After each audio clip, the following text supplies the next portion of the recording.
Mas há um Deus nos céus que revela os segredos. Ele revelou o que vai acontecer no fim dos dias.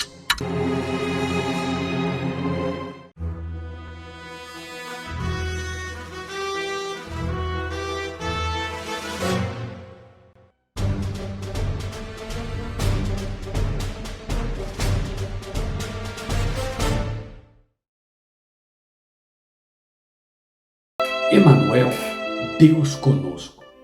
Como você lê? Emanuel quer dizer Deus, o Pai conosco, ou Deus, o Filho conosco? Se você conseguir responder corretamente a esta pergunta, você terá entendido a natureza de Cristo, pelo menos naquilo que nos está revelado e que te é necessário para expressar uma fé correta neste assunto. Afora todas as minúcias que envolvem este tema, lembre-se que a palavra de Deus é sim, sim, não, não, e o que passa disso é do maligno.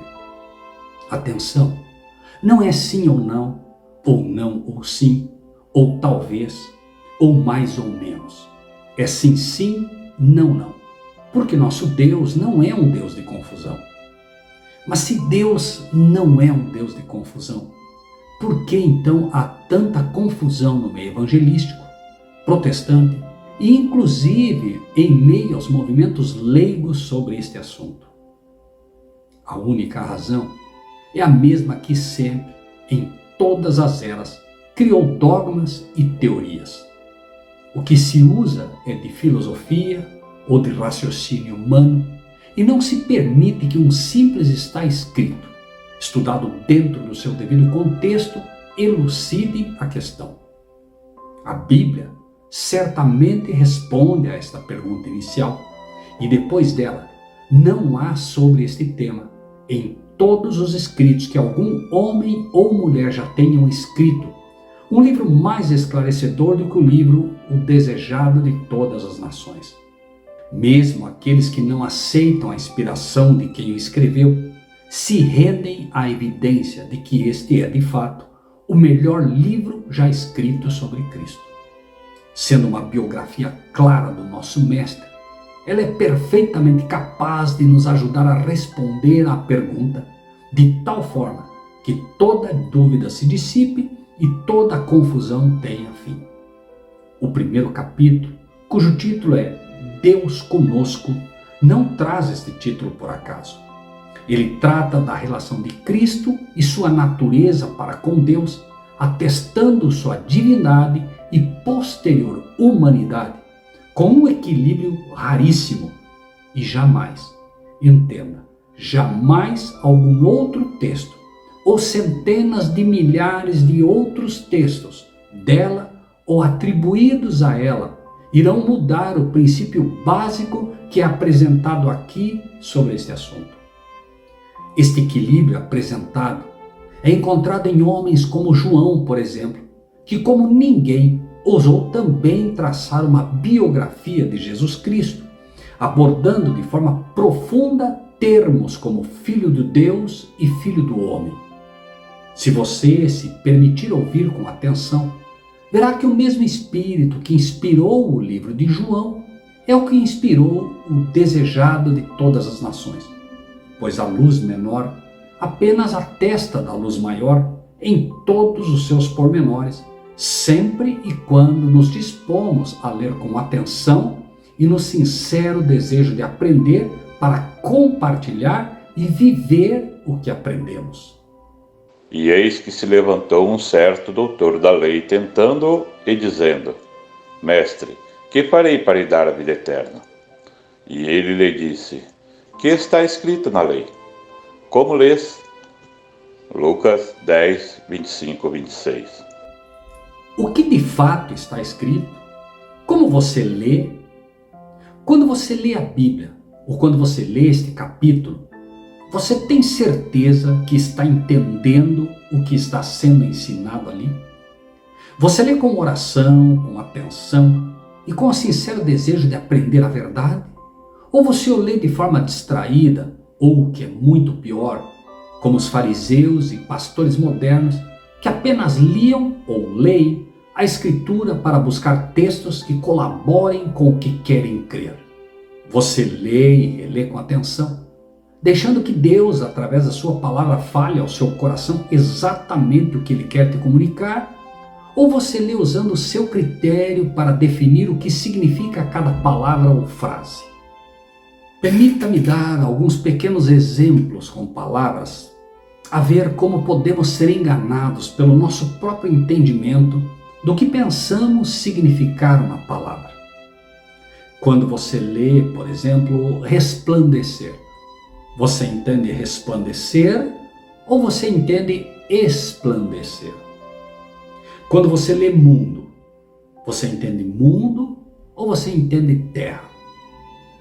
Quando você lê manifestar, você entende manifestar ou entende ser ou ainda entende revelar?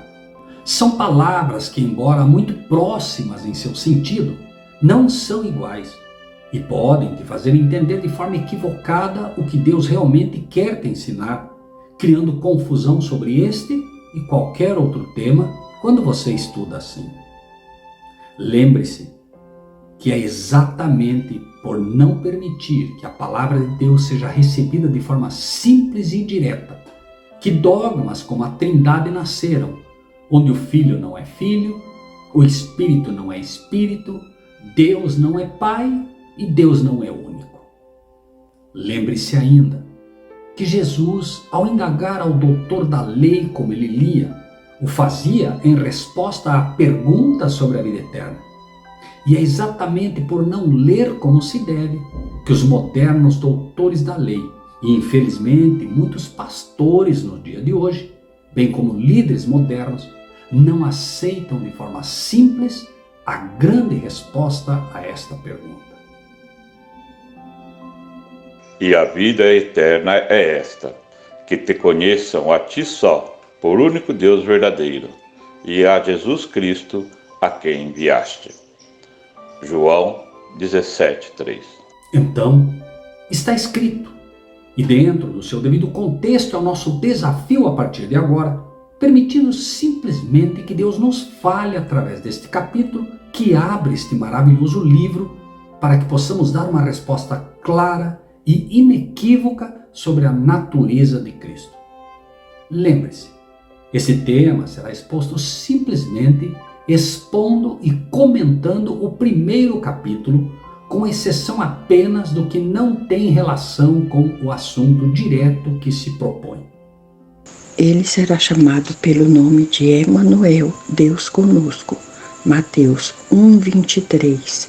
O brilho do conhecimento da glória de Deus vê-se na face de Jesus Cristo.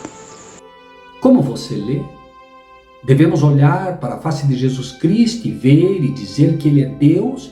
Ou na face de Jesus Cristo é visto o brilho do conhecimento da glória de Deus? A glória de Deus é Deus ou é a sua manifestação visível? Veja a íntima relação com o texto bíblico que te conheçam como o único Deus verdadeiro e como somente pode ser vista a glória, a bondade, o caráter de Deus, o Pai, através da face de Jesus Cristo. Veja como foi mostrado a Moisés este mesmo ensino quando pediu que lhe fosse mostrada a glória de Deus. Esconde-te no fundo da rocha e farei passar diante de ti toda a minha bondade. Glória também é igual a bondade, mas a bondade de Deus será vista apenas escondendo-nos na rocha que é Jesus Cristo, pois na face daquele que é a rocha eterna, brilha, manifesta-se a bondade ou a glória de Deus. Mas de que Deus?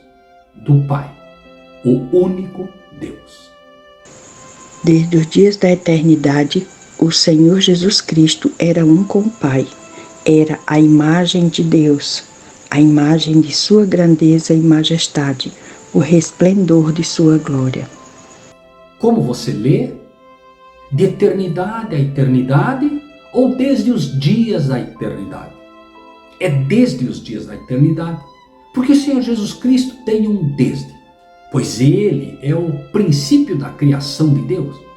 Há um momento na eternidade em que ele é gerado, onde através dele tudo será feito, pois é o unigênito do Pai. Porém, o Pai, que é Deus, é de eternidade a eternidade. Cristo é Deus, ou ele é a imagem da grandeza e majestade de Deus, o Pai? Ele é o esplendor da glória de Deus, ou ele é o resplendor da glória de Deus? Que diz o texto? Ele brilha para si mesmo ou resplandece à luz do próprio Pai? Prezado amigo, amiga, irmão ou irmã, vivemos tempos difíceis e muito em breve essas mensagens serão proibidas. O tempo de semear a palavra de Deus é agora. Se você acredita que essas mensagens são necessárias e te ajudam a crescer espiritualmente, ajude-nos, fazendo com que ela alcance a outros. Se você não é inscrito, inscreva-se no nosso canal. Se você já é inscrito, lembre-se do que disse Jesus: de graça recebeste, de graça dai. Separe pelo menos 10 amigos seus, convide-os e inscreva-os no nosso canal. Apenas 10 amigos. Somos hoje em 13.000 neste canal. Se cada um de nós colocar 10 pessoas, seremos em 130.000 e vamos alcançar muito mais pessoas com esta mensagem. Lembre-se, o profeta não tem honra em sua terra. Então, é mais fácil que a pessoa por quem você luta para que aceite a verdade presente possa aceitar a mensagem vindo de outra pessoa. Faça a sua parte, colabore com o reino de Deus, compartilhe e que Deus seja contigo.